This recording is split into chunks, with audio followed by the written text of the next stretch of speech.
लोकशाहीचा बुलंद आवाज, रिपब्लिकन वार्ता, महाराष्ट्र।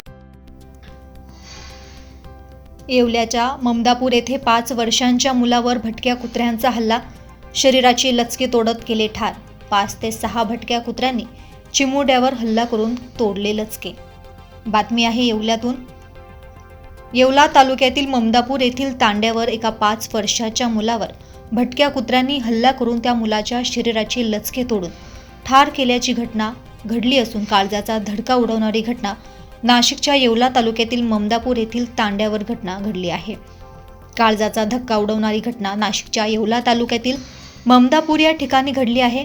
5 वर्षांचा श्याम ममराज राठोड चिमुरडा शाळेतून घरी आल्यानंतर आपल्या आईच्या मागे शेतात जात असताना पाठीमागून आलेल्या 5 ते 6 भटक्या कुत्र्याने या चिमुरड्यावर हल्ला करून त्याची लचके तोडले। यावेळी या मोकाट कुत्र्यांच्या हल्ल्यात हा चिमुरडा जागीच ठार झाल्याने परिसरात हळहळ व्यक्त होतीये। या भटक्या कुत्र्यांचा बंदोबस्त करावा अशी मागणी आता ममदापूर गावासह येवला तालुक्यात जोर धरू लागली आहे।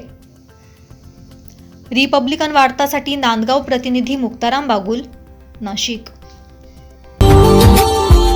Subscribe now and press the bell icon.